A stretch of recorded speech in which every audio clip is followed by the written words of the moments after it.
No hay político muerto. Ellos estaban de parranda.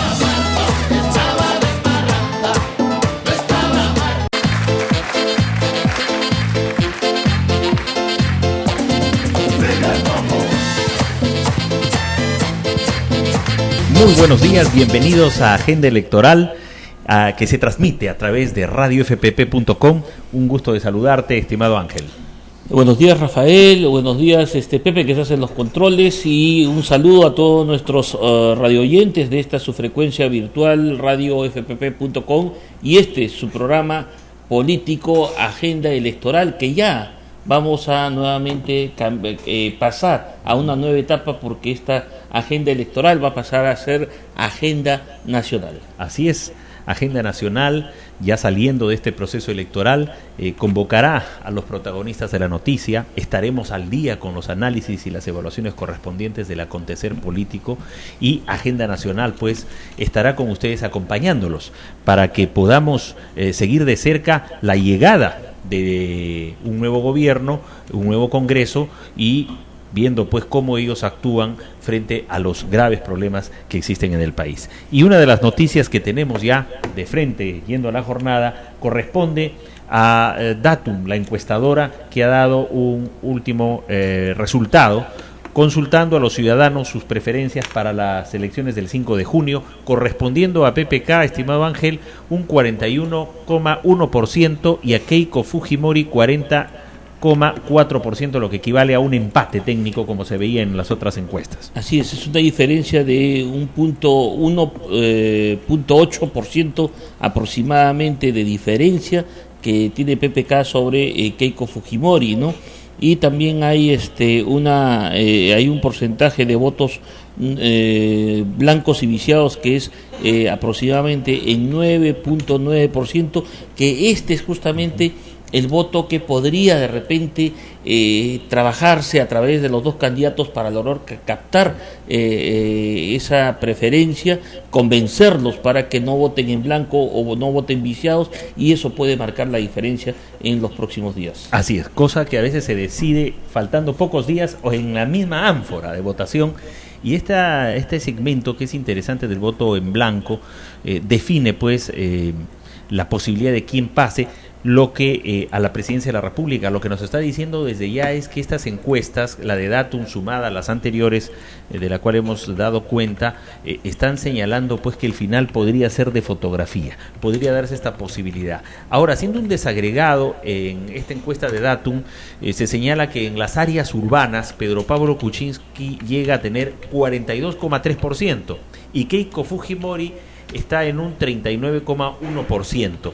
En cambio, en las zonas rurales, la candidata naranja alcanza 45,2%, y el aspirante de Peruanos por el Cambio solo a 36,2%. Interesante foto también esa. Claro, pero esto tiene una explicación, ¿no? Que es el trabajo que ha hecho Keiko Fujimori en las zonas rurales, y también es las obras que hizo su padre en los 10 años de gobierno, poco más de 10 años de gobierno que estuvo, y que fue centralizada y enfocada en las zonas marginales, y principalmente en las zonas rurales, donde pues les construía grandes colegios, construía postas médicas y construía sobre todo algo muy importante, las carreteras de penetración.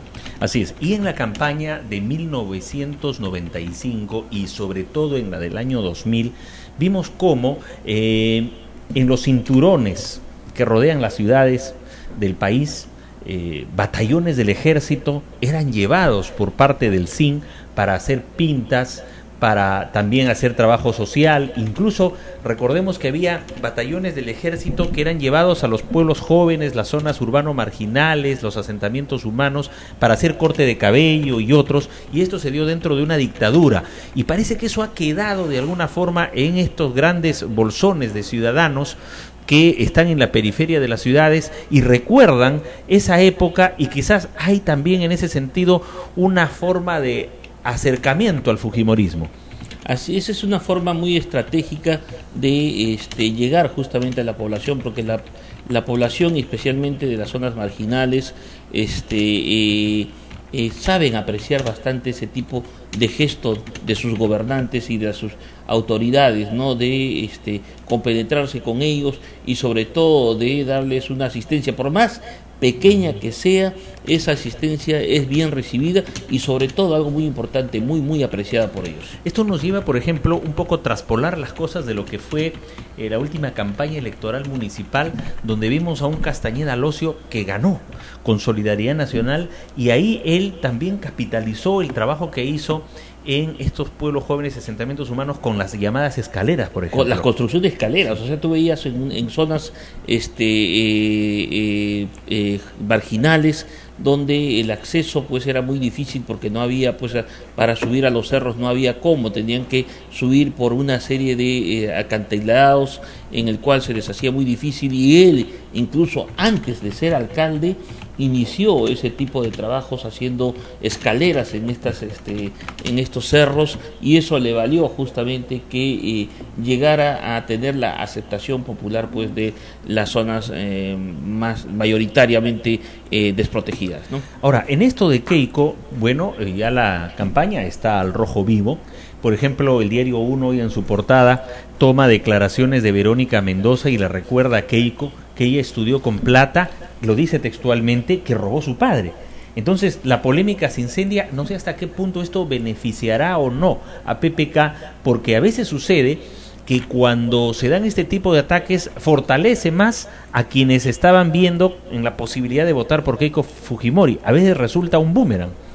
Sí, eso tendría que evaluarse adecuadamente y sobre todo los grupos opositores, porque el Frente Amplio ya se ha declarado abiertamente que va a ser oposición en el próximo gobierno, entre quien entre, ¿no? Entonces ellos tienen que evaluar si realmente están en contra de la candidatura de Keiko Fujimori, que a todas luces es de esa forma. Van a tener que marcar una estrategia, no simplemente lanzar dardos y a diestra y siniestra sin saber hacia dónde va a caer, ¿no? Entonces, en ese sentido hay que, creo que va a tener que reflexionar mucho Verónica Mendoza para poder establecer esta estrategia y sobre todo saber emplear bien el idioma español para que ese mensaje llegue adecuadamente a la población. Ahora, lo que está surgiendo en estos días de contienda electoral, por ejemplo, hay declaraciones de Keiko Fujimori que ha entrado en un terreno un poco populista, demagógico si se quiere, porque ella, por ejemplo, señaló el tema del 24 por 24 con el deseo de ganar un bolsón de votos de la familia policial.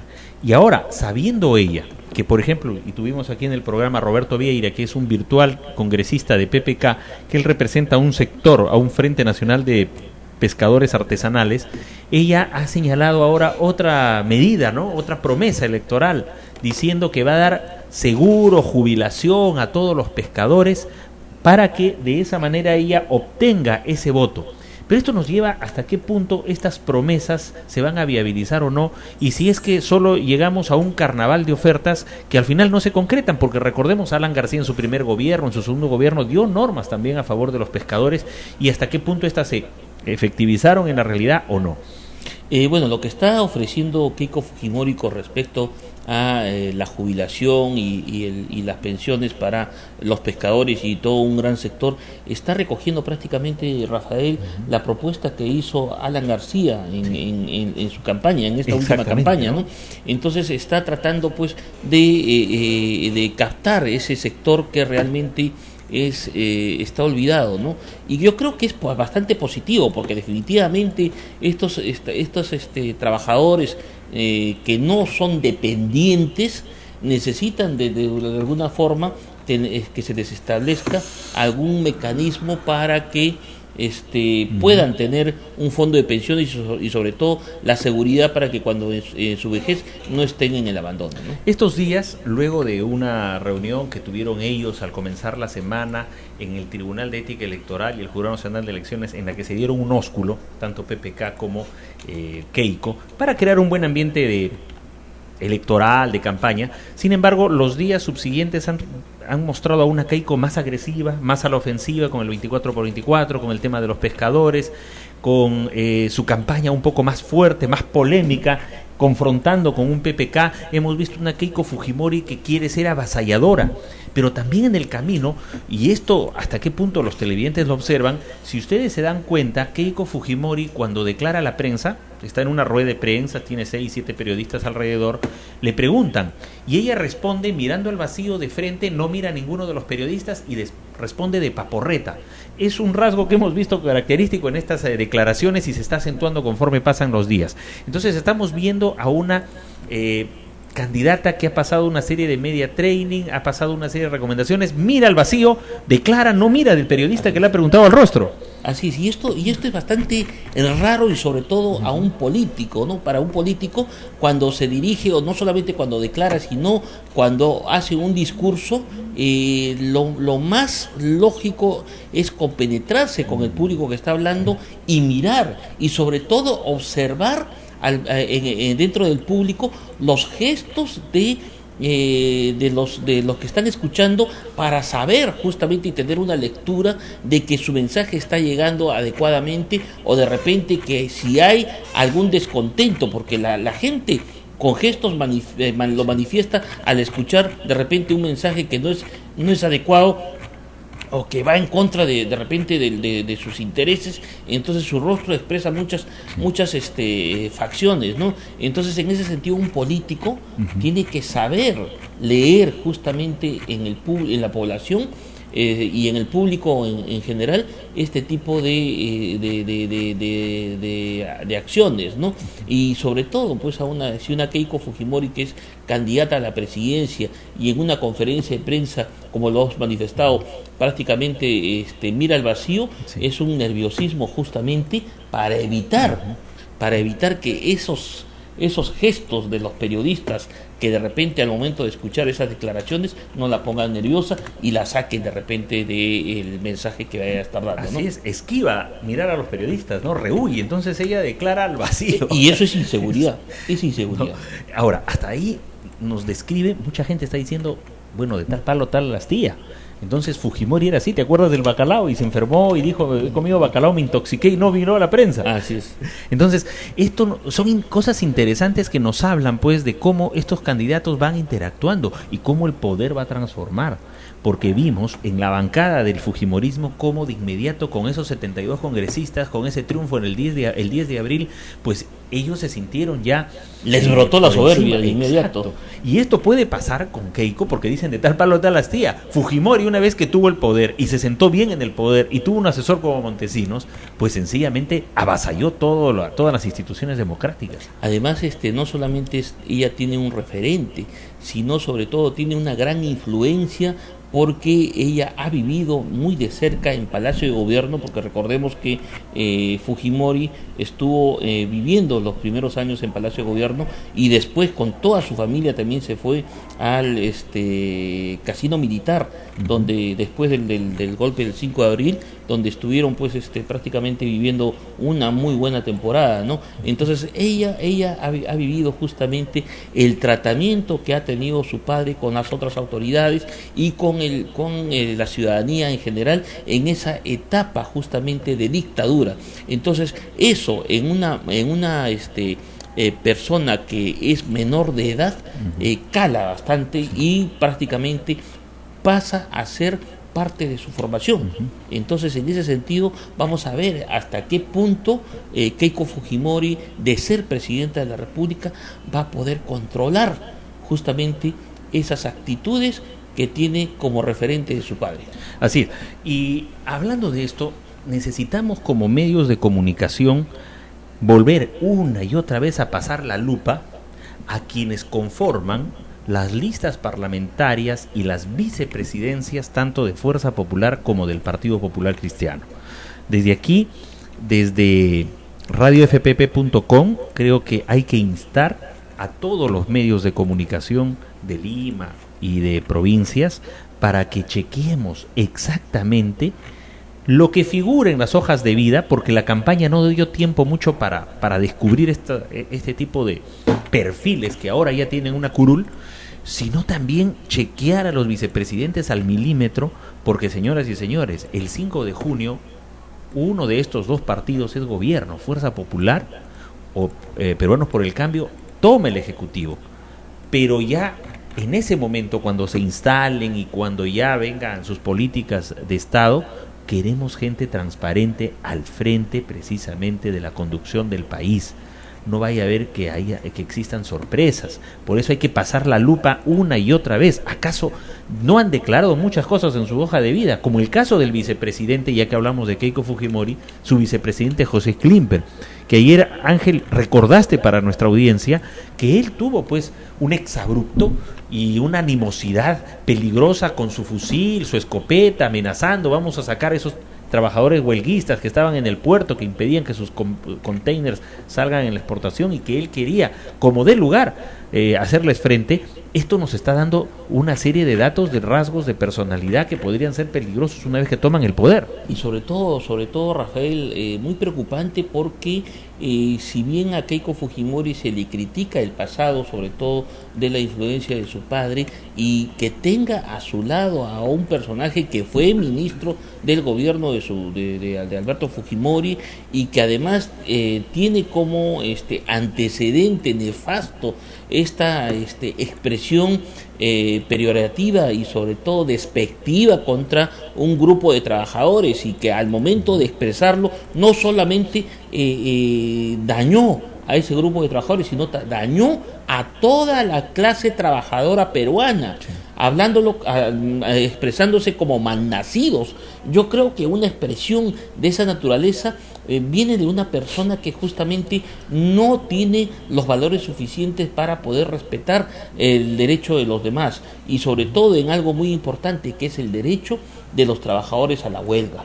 Ese es un tema que también vamos a tener que conversarlo más adelante, porque lamentablemente la legislación actual está prácticamente judicializando justamente las protestas y todo tipo de huelgas. Y lo que habías manifestado tú, Rafael, con respecto a esta mirada de Keiko Fujimori, de responder a la prensa mirando al vacío, sí, de no mirar directamente, justamente César Hildebrand también se ha manifestado sobre esto, ¿no? Que Keiko Fujimori es un homenaje viviente a la hipocresía, ¿no?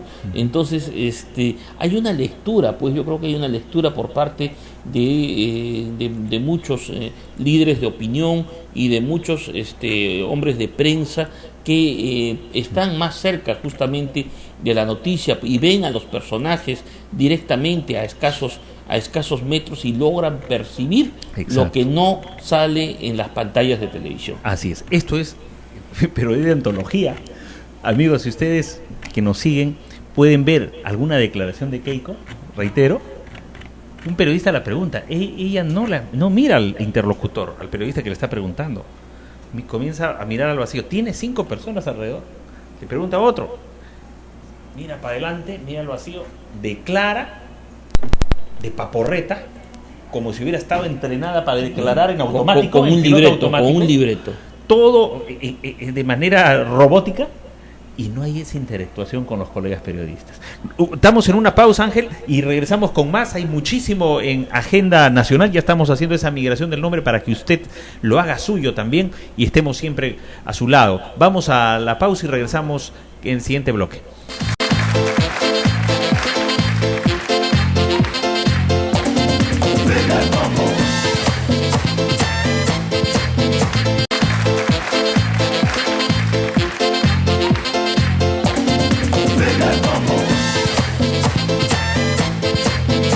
Volvemos a Agenda Nacional. Hemos visto el análisis correspondiente a una de las candidatas, a la candidata de Fuerza Popular. Vamos ahora a pasar revista qué está haciendo Pedro Pablo Kuczynski. Él, por ejemplo, en el 24x24 que propuso su contendiente, ha dicho que no está de acuerdo. Él quiere policías dedicados a la actividad policial y no que tengan segundos empleos. y ha sido drástico. Igual su equipo de gobierno que maneja el tema de seguridad ciudadana ha descartado que él vaya a implementar nuevamente el 24/24, en eso él se opone. Y hay otros postulados que también ha dado PPK, diciendo que no más esterilizaciones en el Perú, no más violación a los derechos humanos, en clara referencia a lo que fue el fujimorismo.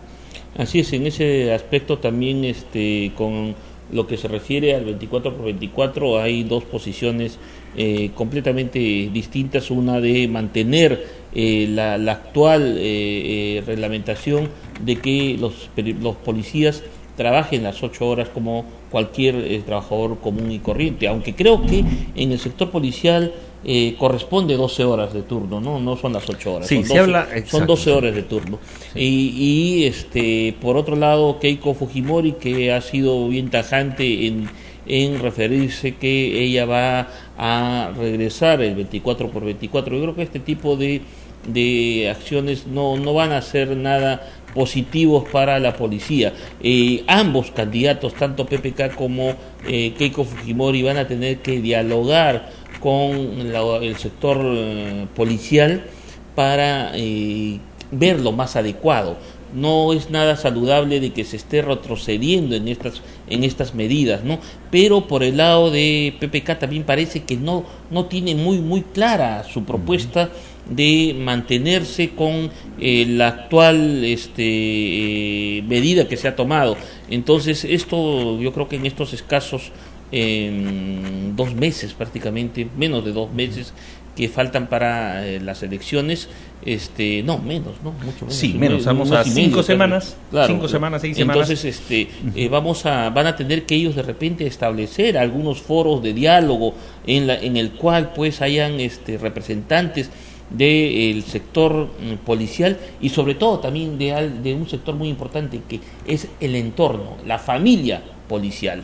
O sea, las esposas y de repente los hijos, porque son ellas también las que tienen que intervenir, porque no es justo que un trabajador, que en este caso es un policía, esté expuesto justamente a tener que trabajar muchas más horas de lo que está establecido en los tratados internacionales. Lo que dices, Ángel, en suma, describe que no hay una política integral para la seguridad ciudadana, porque el 24/24 se puede superar, como lo decíamos ayer, si es que hay un planteamiento presupuestal del Estado, precisamente como política nacional, para que el policía desde ya tenga un buen ingreso y de esta manera trabaje con mayor eficiencia, esté motivado, tenga mejor autoestima, defienda su moral con un sueldo básico y no esté por aquí coimeando y otras cosas. Entonces hay falta de decisión política y creemos que PPK también debe poner más énfasis en el tema de la reforma policial. Así es, definitivamente. En esto tiene que hacerse un trabajo de un plan estratégico en forma integral, ¿no?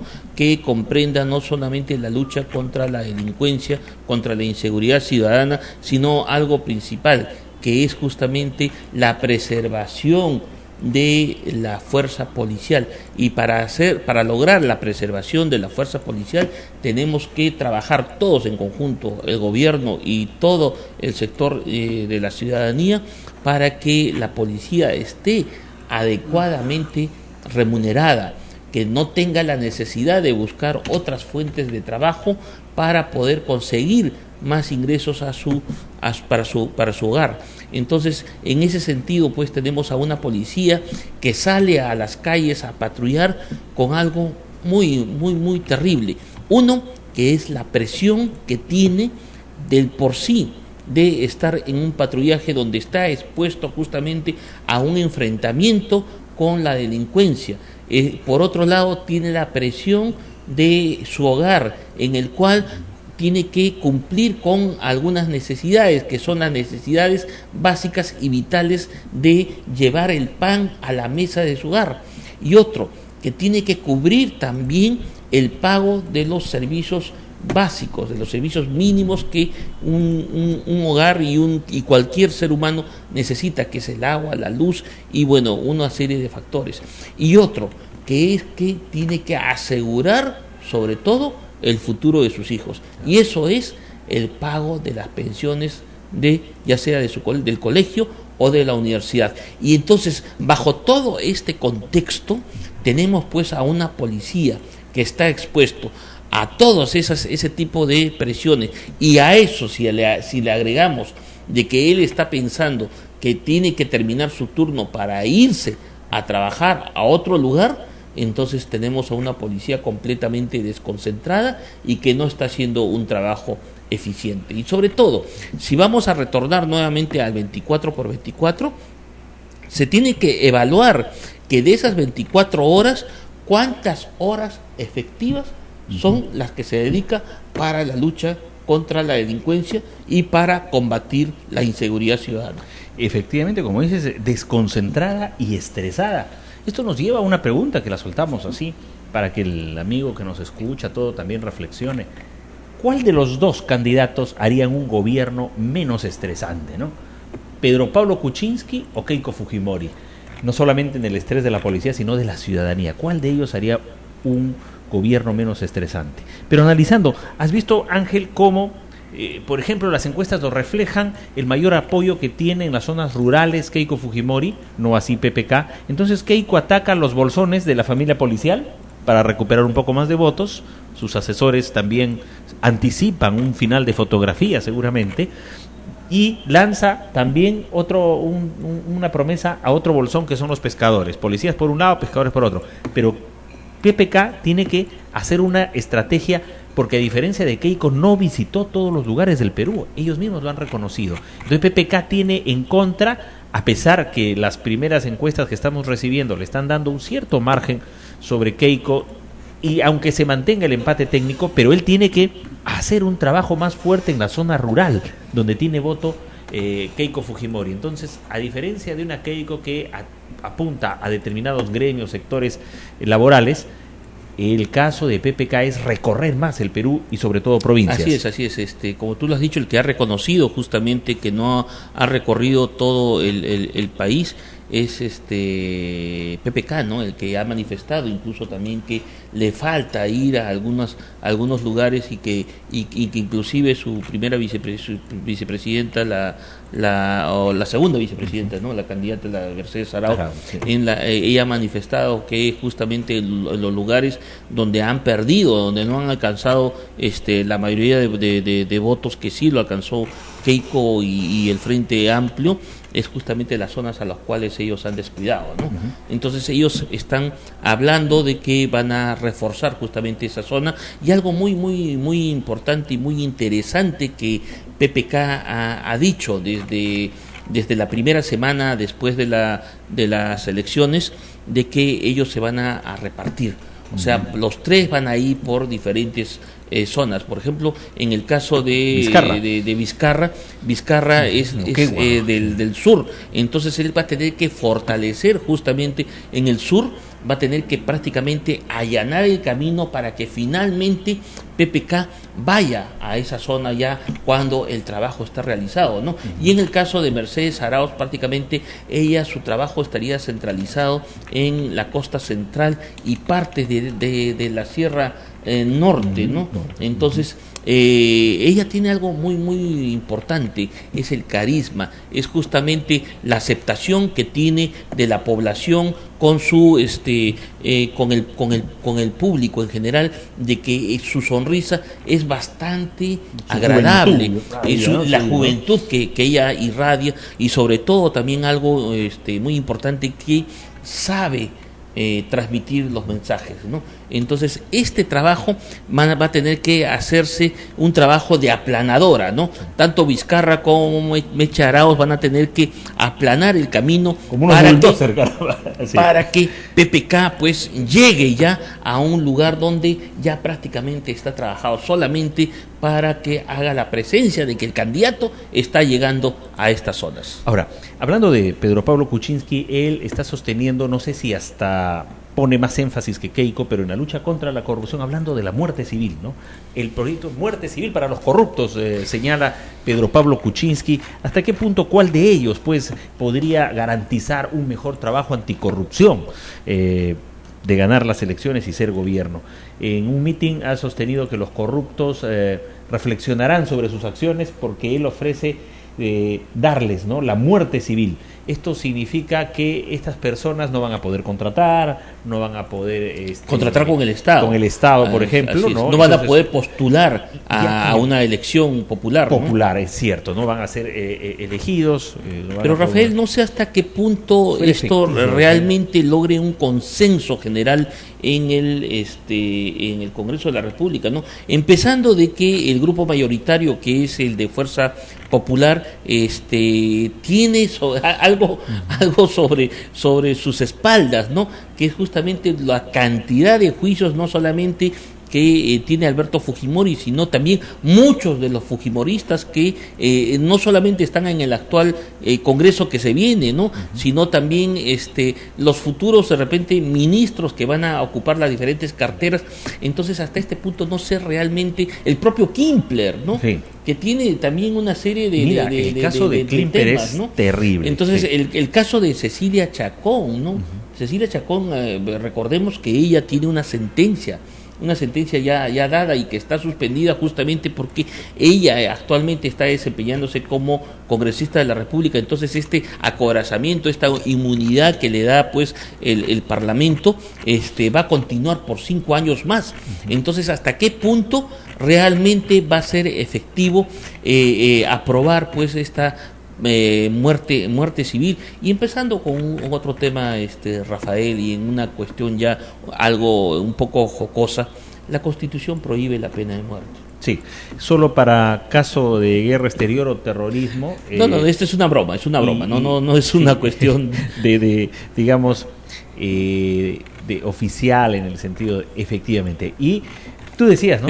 Además de esta muerte civil, no estamos hablando de una ejecución, sí, sino es una cuestión que simplemente no va a poder desarrollar una serie de actividades como contratar con el Estado, como ejercer un cargo público, ni tampoco la postulación a un cargo popular, ¿no? Claro, entonces, o de elección popular. Este tema pues se mediatiza bastante, es fruto de la campaña, al calor de la campaña se dicen tantas cosas y a veces cuando se es gobierno se olvidan de estas promesas. Por ejemplo, hay una cuestión, tú referiste del caso de Klimper, que conforme avance la campaña va a acentuarse más. Se habla de que él tenía problemas económicos, llegó a ser ministro y solucionó todos sus problemas económicos. Bueno, las evidencias saltarán ahí. Él fue ministro de Alberto Fujimori.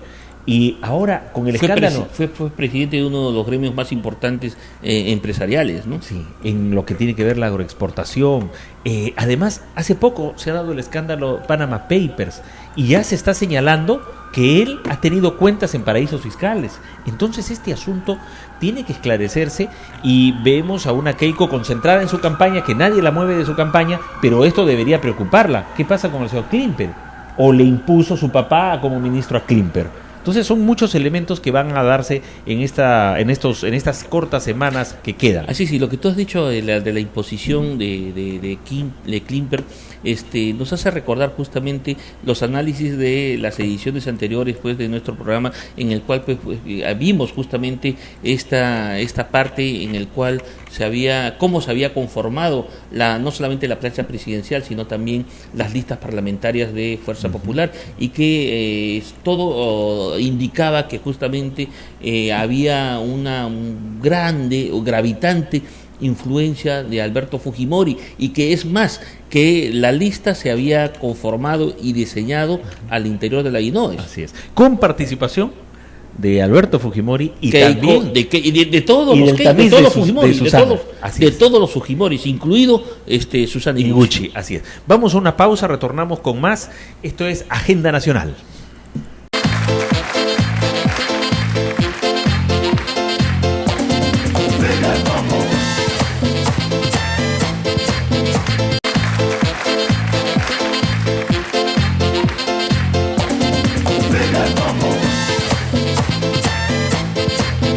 Último bloque de Agenda Nacional. Ángel, el panorama político es muy interesante. Jaime Antesana, hace unos 48 horas en su Facebook, pude leerlo, había señalado que hay 17 personajes que han sido elegidos y que están ligados al narcotráfico, pero que él pronto dará las evidencias. Bueno, el río suena, piedras trae.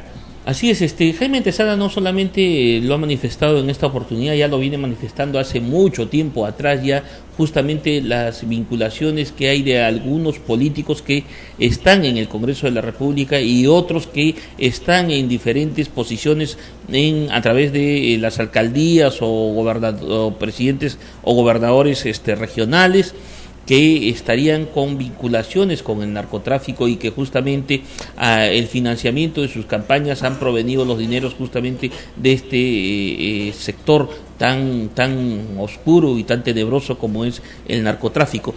Pero hasta el momento no tenemos realmente de parte de Jaime evidencias ya contundentes que señalen directamente a estos personajes, ¿no? Hasta el momento todavía él no menciona, a nadie, pero solamente habla de algunos indicios, de que habría, ¿no? Todo incondicional, ¿no? Yo creo que Jaime ya tiene que empezar ya aterrizar, ¿no? Exactamente, aterrizar y a tener que señalar o por lo menos presentar las pruebas que tiene, ¿no? Y claro. yo creo que Jaime no quiere mencionar nombres porque justamente no quiere exponerse a un litigio, a una querella que le puedan establecer, y esto es porque definitivamente de repente no tiene las pruebas suficientes, ¿no? Sí. Ahora, evidentemente, a propósito que se ha descubierto ayer, por ejemplo, el puente más largo del mundo para pasar droga entre California y Tijuana, 800 metros de un túnel. El paso, ¿no? Más largo, ¿no? El túnel, ¿verdad? Así pues es una vía donde incluso entran vehículos, como las películas estos Rápidos y Furiosos. El caso es que la situación como México llegó a este grado de violencia, Colombia lo vivió antes, no deja de vivirlo, todavía hay incidentes. Incluso Gabriel García Márquez, este premio Nobel de Literatura del año 82, describió en un libro, en uno de sus libros novelados, los secuestros que hacían pues Pablo Escobar y otros personajes de las drogas. Llegaron a penetrar el Estado, la Fiscalía, la Policía, y hasta qué punto esta cuestión que vivió Colombia, que está viviendo México actualmente, no se repita aquí en el Perú, y tenemos que estar atentos, porque hay datos muy interesantes que nos están llevando a preocupación. En principio, el tráfico ilícito de drogas tiene una lógica económica, es como cualquier otro negocio de exportación, donde hay quienes producen en la agricultura, por ejemplo, siembran la hoja de coca. Otro, la macera está en forma de PVC, la cadena continúa, va el clorhidrato de cocaína, el transporte hacia los puertos, las vías principales o aeropuertos o aeródromos, y salen en avionetas y salen en buques, y esto llega a distintos mercados. Se está hablando incluso que los líderes de las drogas de Chile, de Uruguay, Paraguay, México y Brasil son peruanos ya, y que han descartado a los mexicanos y colombianos, porque los colombianos venden a Estados Unidos, mexicanos a Estados Unidos y al sudeste asiático, y los peruanos están agarrando poder. ¿Dónde están esos peces gordos? Así es, y en esta lucha contra el narcotráfico, más que de repente combatir la siembra, que terminan pues incinerando grandes hectáreas pues de sembríos de coca, que a las finales después nuevamente se abre otro campo de cultivo en otra zona. El lado donde se tiene que combatir al narcotráfico es justamente en el transporte. Es desde el momento que sacan la droga desde la selva y la trasladan hasta Colombia, y de ahí la trasladan hasta Estados Unidos, haciendo una serie de puentes aéreos y de rutas inclusive por el mar, ¿no? Empleando submarinos, unos submarinos bastante pequeños, que son los que llevan pues la droga por diferentes zonas. ¿Y por qué son los submarinos pequeños? Porque estos son un poco más difíciles de poder ser identificados por los radares, y porque además fácilmente pueden sumergirse en zonas de aguas menos profundas, y de que no puedan tener el alcance justamente de los marines, ¿no? Entonces esto hace que la lucha, pues, como a lo que yo iba, es que la lucha contra el narcotráfico tiene que ir hacia ese sector, y que en ese sector justamente, que es la salida de la droga, es donde se encuentran comprometidos incluso muchos policías y muchos militares que están en esa zona y que son los que prácticamente se hacen de la vista gorda para que estas avionetas que sacan esa droga no sean intervenidas. Este es un tema grueso de la agenda electoral de Keiko Fujimori y de Kuczynski. Desde aquí le decimos, ¿no? Por favor, estos son los temas que deben debatir los candidatos. El tema de narcotráfico, porque es muy delicado. Esto ha demostrado que se dan decretos supremos para cuidar el querosene, decretos supremos contra los insumos como la acetona, el azufre y otros que se usan en la fabricación de las drogas, y resulta que no ha dado resultado. Han aprobado decretos, han salido ahora, y no hay Rafael, ¿hasta qué punto realmente por parte del fujimorismo habrá un compromiso para combatir el narcotráfico? Porque recordemos, Rafael, que en la década de los 90, donde estuvo Alberto Fujimori gobernando, salió a las luces después de su caída, e inclusive antes de la caída ya de Alberto Fujimori, los vínculos de Vladimiro Montesinos con el narcotráfico, propiamente con Vaticano, sí, ¿no? Que Vaticano incluso ya ha declarado en el proceso, sí, penal que se le ha establecido que él ha pagado fuertes cantidades de dinero, y que este dinero que ha provenido del narcotráfico es el que también en parte se ha utilizado para la corrupción de este gobierno. El narcotráfico comienza a generar un cáncer en todas las instituciones, y la policía, la fiscalía, los gobiernos regionales, las municipalidades caen presas del narcotráfico. Así es. Y Rafael, solamente para redondear un poco la idea y lo que estaba manifestando anteriormente, y por qué pagaba Vaticano a Vladimiro Montesinos, era justamente para que Montesinos y las fuerzas militares y policiales permitieran que las avionetas que transportan la droga aterricen y puedan salir.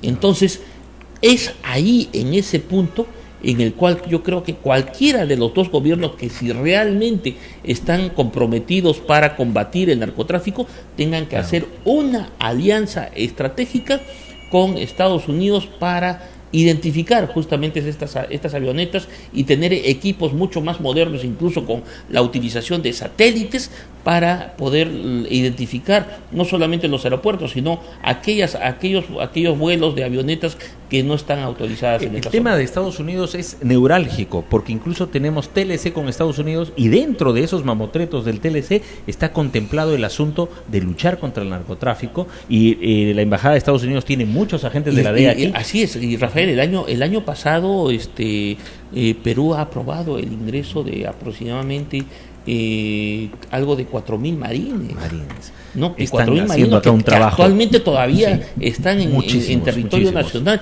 ¿Qué están haciendo esta fuerza militar de Estados Unidos acá en el Perú? Así es. Y mira, este tema nos lleva a una profundidad en el análisis, porque recordemos, citando a Alan García, cuando llegó a la ONU, su primer gobierno, a la Asamblea de las Naciones Unidas, tocó el tema del narcotráfico, y en aquella oportunidad, recuerdo, hacia septiembre del año 85, entonces este joven presidente Alan García refirió el tema de los consumidores de drogas en Estados Unidos, que para esa fecha eran 12 millones. Esto ha aumentado, está sobrepasando los 15 millones de consumidores.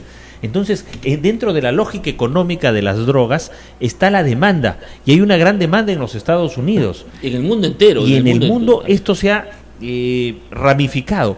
Y en el caso concreto de Estados Unidos, donde nos mencionas que precisamente cuántos marines, agentes de la DEA, personal encubierto de las instituciones como el FBI vienen, hacen pasantías incluso aquí, y reciben charlas de especialistas peruanos en la embajada. Todo esto se hace sotoboche, cierto. Hay una conexión muy grande de las autoridades peruanas y estadounidenses para enfrentarse al narcotráfico. Pero ¿cuáles son los resultados efectivos? El Perú, primer productor de hoja de coca. El Perú, primer productor de clorhidrato de cocaína. Hubo un plan Colombia que hasta cierto punto ha hecho retroceder, pero sigue. Barranquilla, hay mucha droga. En Cali están todavía ellos operando. Estados Unidos realmente está poniendo todo de su parte, cuando incluso hoy, por drogas y entre otros factores, ha aumentado el suicidio en los Estados Unidos. En los últimos 15 años, según ya datos oficiales, el suicidio ha crecido en Estados Unidos en un 24%, lo cual es peligrosísimo. Y gran parte de este porcentaje es gatillado por el consumo de drogas, Ángel. Así es, en este campo pues es algo que cualquier gobierno que entre va a tener que trabajar arduamente y sobre todo realmente con un verdadero compromiso, porque mucho se habla de combatir pues este flagelo que aqueja a todo el mundo, ¿no? Bien sabido era pues que los altos la zona más grande de cultivo de hoja de coca es Perú y Bolivia, ¿no? Pero principalmente Perú, y que esta hoja de coca termina saliendo por la frontera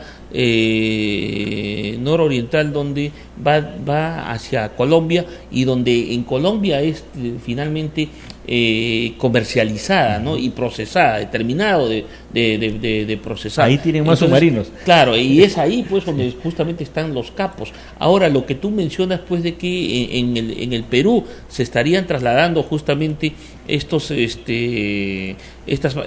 bandas organizadas del narcotráfico, estos capos, para establecerse en territorio nacional, donde se sabe pues que hay muy bajo control policial y militar, ¿no? Entonces esto porque Colombia sí está haciendo un esfuerzo bastante importante para combatir este flagelo, y está logrando algunos éxitos, no muy sustanciales, pero sí algunos éxitos que de repente estos capos están viendo que en un futuro muy cercano esto pueda ir incrementándose, este éxito que está teniendo la política colombiana para combatir el narcotráfico pueda mejorar. Entonces ellos están de repente ya asegurándose para trasladarse pues a territorio nacional, ¿no? Así es. Y en el ámbito, en esta agenda nacional también pasamos revista pues lo que sucede en las regiones.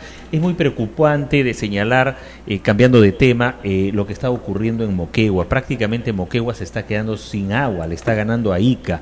Así como el narcotráfico es una amenaza para el mundo, el no tener el agua también es otra amenaza para el mundo, para los tiempos contemporáneos. Más ahora que estamos celebrando o conmemorando un 22 de abril el Día Mundial de la Tierra, y donde en la Asamblea, digamos, de Estados Unidos, en la ONU, hoy se ha firmado el Acuerdo de París, cuyas bases se sentaron primero en la Declaración o Acuerdo de Lima el año pasado, ya que aquí conjugaron muchos funcionarios de Estado, jefes de Estado, primeros ministros, para que le digan al planeta: cuidado, porque le estás dando duro a la tierra, y la tierra ya no resiste más cómo la estamos contaminando. El presidente Humala ha dicho que se compromete de aquí al 2030 reducir en 30% los gases de efecto invernadero, pero Estados Unidos, Rusia y China son los mayores contaminantes del mundo.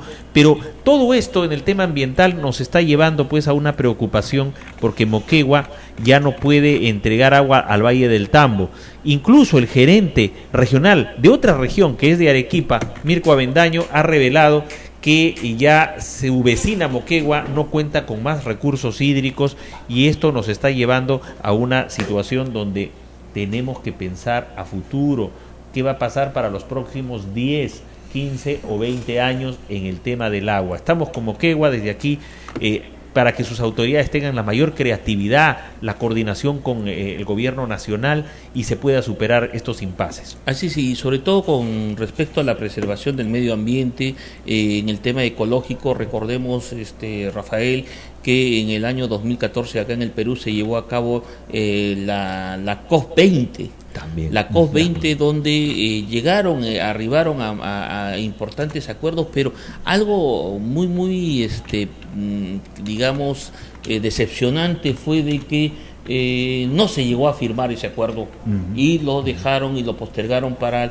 el siguiente año, que se realizó en Europa, si no me equivoco fue en Francia. París, sí. En Francia fue sí. la COP20 que se realizó en el año 2015, ¿no? Donde ahí sí llegaron pues justamente a firmar, pero no a firmar todos los compromisos que se habían ya establecido en los debates del 2014 acá en Lima, ¿no?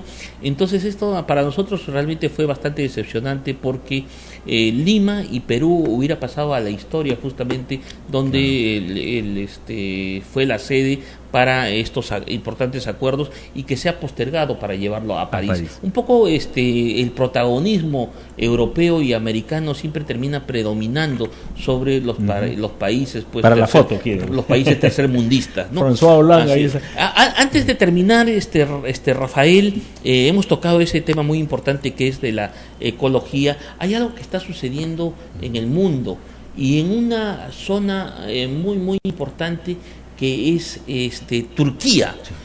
Turquía en estos últimos años ha estado sufriendo una serie de atentados no solamente contra la libertad de expresión, o principalmente contra la libertad de expresión y la libertad de prensa, sino también se está dañando en cierta forma su democracia. El presidente Recep Tayyip, que ya tiene aproximadamente un poco más de una década en el gobierno y que al comienzo pues tuviera una gran aceptación popular, ha terminado pues por caer en ser un dictador. Él ha ganado el año pasado, en el mes de noviembre, su tercera elección, que lo está llevando para un gobierno a 5 años más, pero ¿qué es lo que está ocurriendo en Turquía? Aparte de las vinculaciones que hay con el terrorismo internacional,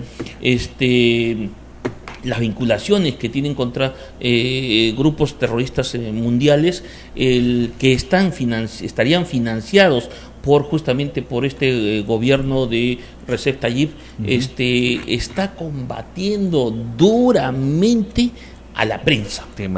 Actualmente todos los medios de comunicación en Turquía han sido prácticamente arrebatados a sus propietarios y han mandado a la calle a más de 2.000 periodistas que eran críticos al régimen de Recep Tayyip. Entonces, lo que está ocurriendo actualmente nos preocupa, y sobre todo nos preocupa a nosotros como Federación de Periodistas del Perú, que es un gremio netamente periodístico, es un gremio que defiende no solamente los intereses de los hombres de prensa, sino principalmente la libertad de expresión, que es el fin supremo en el cual se basa la libertad de prensa.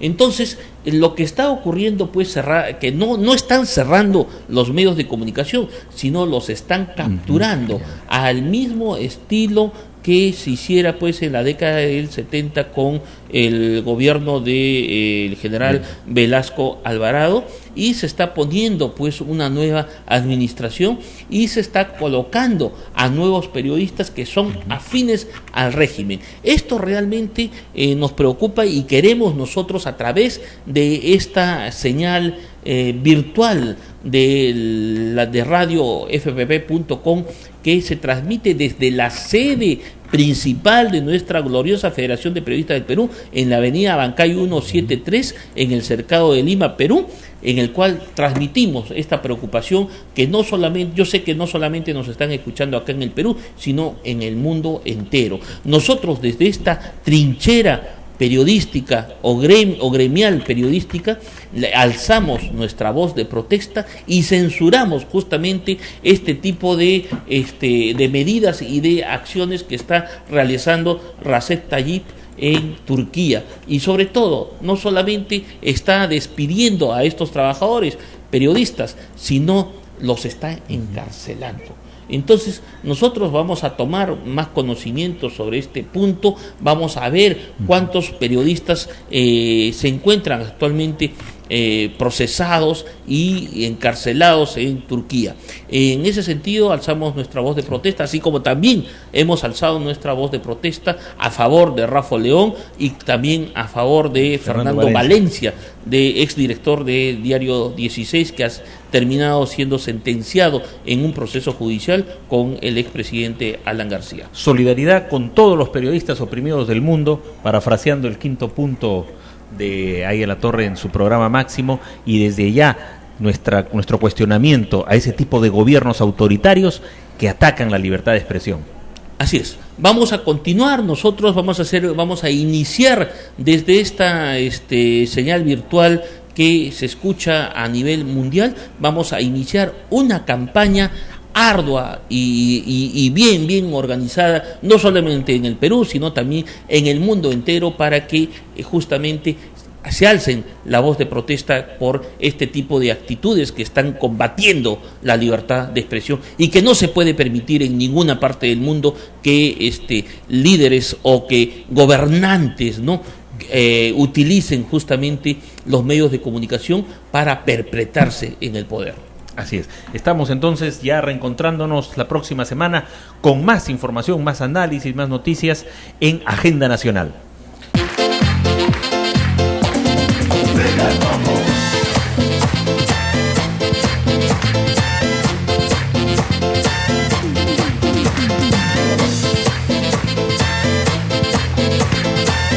No hay político muerto. Ellos estaban de parranda.